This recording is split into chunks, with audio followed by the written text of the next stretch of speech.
तावीज़ जायज़ है, दम करना भी, लेकिन सवाल मेरा ये है आप लोगों से कि कोई हदीस ऐसी पढ़ी है आपने कि एक बंदा मिस्र से आया हो नबी पाक के पास दम कराने, या एक आदमी शाम से दम कराने आया हो नबी पाक के पास? पढ़ा है कहीं आपने?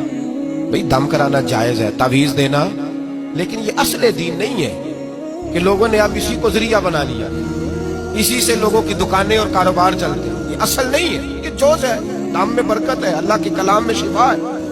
मा हुआ शिफा व रहमतुल लिल मोमिनीन, इसके अंदर अल्लाह ने शिफा रखी, लेकिन ये असल नहीं, असल रसूलुल्लाह का दीन है। आला हज़रत रहमतुल्लाह अलैह के पास एक मुरीद आ गया।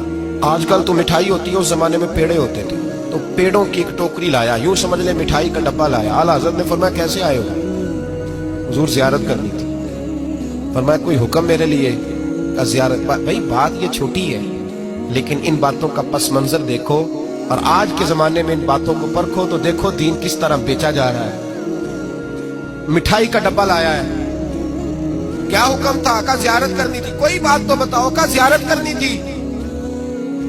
आला हज़रत ने ना वो मिठाई का डब्बा तालिब इल्म को कहा पेड़े जाओ घर दे आओ। वो घर दे आया तो थोड़ी देर के बाद मुरीद कहने लगा हुजूर एक तावीज़ भी चाहिए था। फरमाया फकीर ने तो 2-3 दफा पूछा कोई हुक्म है, तो आपने कहा सिर्फ ज़ियारत। अच्छा तावीज़ भी चाहिए? कागज कलम मंगाया, तावीज़ लिखने लगे और तालिब इल्म से कहा वो डब्बा तो ले आओ घर से मिठाई का। वो बच्चा अंदर से गया डब्बा लाया। ओ भाई ये वो लोग थे जो फिर हक कहा करते थे, इसलिए कि दौलत असर अंदाज नहीं होती।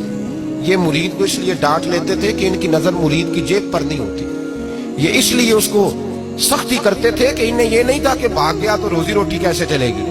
कहा आला हज़रत फाज़िल डब्बा लाओ, तो वो घर से डब्बा मिठाई का उठा लाए। आला हज़रत ने तावीज़ भी दिया। वो कहता है जब डब्बा आया ना तो आला हज़रत ने हुक्म दिया ना डब्बा भी मंगाओ। अब उन लफ्जों में जलाल इतना था कि मैं घबरा गया, पता नहीं अब क्या बनेगा, मैं बोल ना सका। डब्बा आ गया, आला हज़रत ने वो मिठाई का डब्बा भी वापस किया और तावीज़ भी दिया और एक जुमला कह के नमाज पढ़ने चले गए। एक जुमला फरमाने लगे अपना मिठाई का डब्बा ले जा, अहमद रजा तावीज़ बेचा नहीं करता।